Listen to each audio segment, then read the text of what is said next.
Y seguimos en el capítulo 6 del Evangelio de San Juan y esta vez vamos a dar lectura desde el versículo 60 hasta el 71. Tenemos como un prefacio o un título, como quieran decirlo, Palabras de vida eterna. Recordemos que Jesús había hecho su presentación como yo soy el pan de vida, el pan que descendió del cielo. El que coma de mí nunca tendrá hambre y el que bebe de mí no tendrá sed jamás. Todas estas cosas, pues que ya estas verdades que Jesús había enseñado a esta multitud que lo seguía, e incluso pues estaban ahí sus apóstoles y sus discípulos, todas estas las dijo en Capernaum, seguían ahí. Entonces dice que al oír todas estas palabras, muchos debieron quedar con tantas interrogantes, otros quedaron creyendo y otros incrédulos. Pero bueno, vamos a leer. Dice, al oírlas, muchos de sus discípulos dijeron, dura es esta palabra, ¿quién la puede oír? Sabiendo Jesús en sí mismo que sus discípulos murmuraban de esto, les dijo, o más bien les preguntó, ¿esto les ofende? Pues, ¿qué? Si vieres al Hijo del Hombre subir a donde estaba primero. El Espíritu es el que da vida. La carne para nada aprovecha. Las palabras que yo os he hablado son espíritu y son vida. Pero hay alguno de vosotros que no cree. Porque Jesús sabía desde el principio quiénes eran los que no creían y quién le había de entregar. Y dijo, por eso os he dicho que ninguno puede venir a mí si no le fuere dado del Padre. Desde entonces muchos de sus discípulos volvieron atrás y ya no andaban con él. Dijo entonces Jesús a los 12, ¿queréis acaso irse también ustedes? Le respondió Simón Pedro, Señor, ¿a quién iremos? Tú tienes palabra de vida eterna. Y nosotros hemos creído y conocemos que tú eres el Cristo, el Hijo del Dios viviente. Jesús les respondió, ¿no os he escogido yo a ustedes los 12 y uno de vosotros es diablo? Hablaba de Judas Iscariote, hijo de Simón, porque este era el que le iba a entregar y era uno de los 12. Ahora, nos encontramos con una escena muy confrontante, porque dice en el versículo 60 que los discípulos, no sabiendo quién era, creyendo en sus milagros y ya pasando por muchos milagros y señales que Jesús había dicho, ellos dicen, dura es esta palabra, ¿quién la puede oír? Para ellos era difícil de tolerar y de aceptar todas las verdades que Jesús ya comenzaba a declarar y que para ellos cada vez se les iba haciendo más fuerte de poder entender y también de poder realizar. Yo estaba analizando este versículo y yo me preguntaba, o más bien yo me acordaba de cuántas veces me ha tocado escuchar una verdad, pero que a la vez no la quiero oír o que a la vez no la quiero enfrentar. Yo me imagino que tiene que haber sido tan duro esto, un momento de mucha confrontación. Y en el versículo del 61 al 64, el Señor Jesús les dice, esto les ofende, que les hace una invitación, les dice, pues, ¿qué? Si vierais el Hijo del Hombre subir a donde estaba primero. El Espíritu es el que da vida, la carne para nada aprovecha. Las palabras que yo os he hablado son espíritu y son vida. Entonces, cuando Jesús les hace esta pregunta, pues, como les gustaría ver de dónde yo vengo o a dónde yo estaba antes de nacer acá naturalmente. Se les hace tan duro creer eso. Y Cuando él habla de que el espíritu es el que da vida y la carne nada aprovecha, yo recuerdo cuando Jesús tuvo este enfrentamiento con el diablo, cuando el diablo lo tentó y lo tentó con los panes y le dijo, bueno, si eres el Hijo de Dios, entonces haz que esta piedra se convierta en pan, porque sabía que naturalmente Jesús tenía hambre. Y Jesús elegantemente, sabiamente, como el único, le responde, no solo de pan vivirá el hombre, sino de toda palabra que salga de la boca de Dios. Es por esto que Jesús venía de una situación de la multiplicación de los panes, de los peces, de decirles, miren, los israelitas en el tiempo del Éxodo comieron del maná, pero murieron. Pero si comen de mí, no van a morir, van a tener vida eterna. Se venía presentando como el alimento espiritual que todos necesitamos. Por eso es que Él dice, el Espíritu es el que da vida. Las palabras que yo les hablo son espíritu y son vida.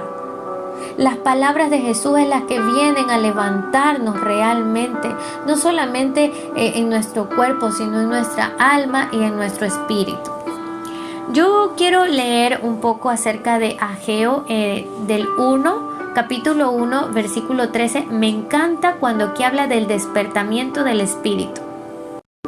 Listo, en Ageo 1, capítulo 1, el 13 y el 14, dice, entonces Ageo, enviado de Jehová, habló por mandato de Jehová al pueblo diciendo, yo estoy con vosotros, dice Jehová.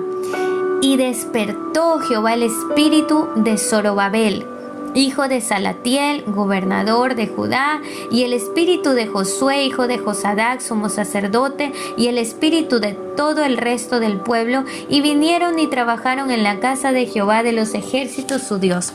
Estos fueron los hombres que en ese tiempo fueron elegidos por el Señor para que levantasen el templo de Dios que estaba pues destruido. Pero fíjense cómo dice que Dios, o sea Jehová Padre, despierta el espíritu de Zorobabel, de Josué y de la otra persona. Y es así como cuando escuchamos la voz de Jesús, que viene a ser su palabra, lo que hemos estado leyendo, meditando, lo que Él dice para nuestras vidas, es cuando viene ese despertar en nuestro espíritu. Recordemos, somos seres tripartitos. Espíritu, somos alma y somos cuerpo. Nuestro cuerpo, pues verdaderamente es lo que vemos. Nuestra alma, repito, como ya lo he dicho antes, nuestras emociones, nuestra voluntad, nuestros sentimientos, pensamientos, nuestro corazón, pues ese es el alma.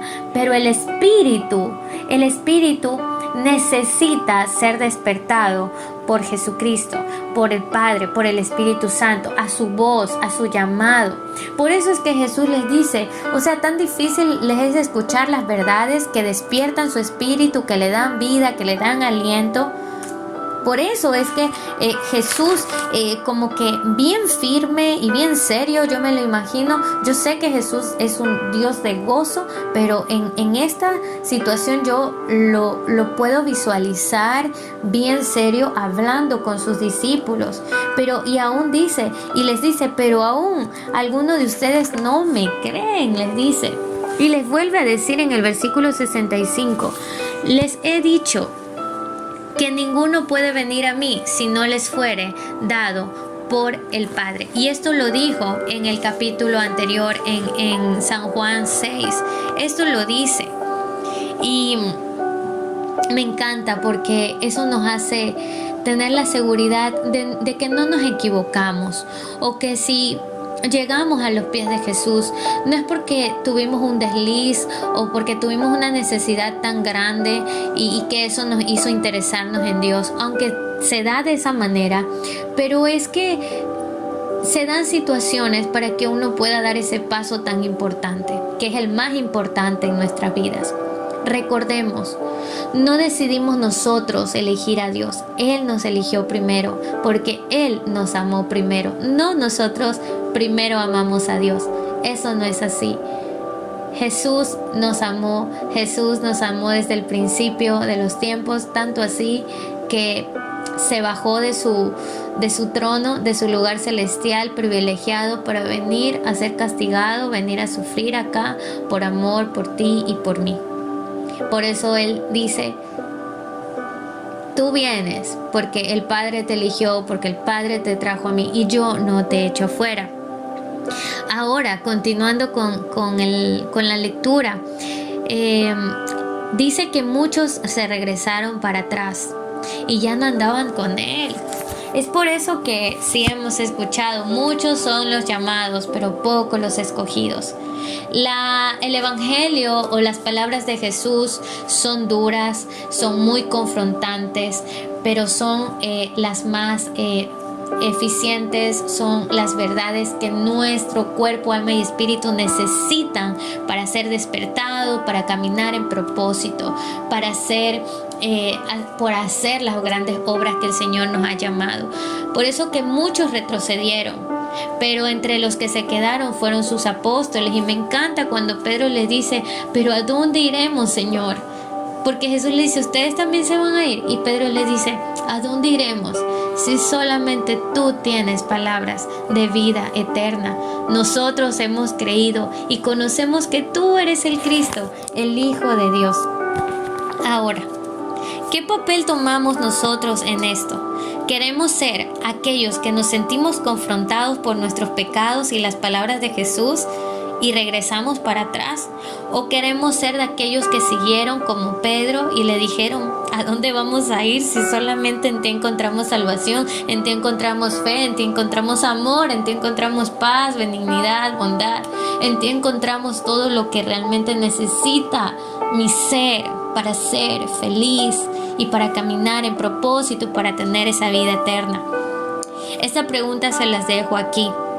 Y además les quiero decir que es un verdadero desafío caminar tras las pisadas del Maestro. Esto es de valientes, es de escogidos, es de atrevidos.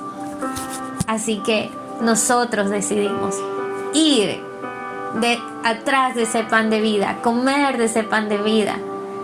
Así, por más difícil que nos pegue sus verdades y sus dichos y sus enseñanzas, pero sabemos que estamos en ese caminar con Él, a que ser como aquellos que retrocedieron y se perdieron. Dios nos quiere salvar, Dios nos tiene escogidos y Él nos ha traído a Jesús. Ahora nuestro deber es seguir a Jesús. Que Dios te bendiga.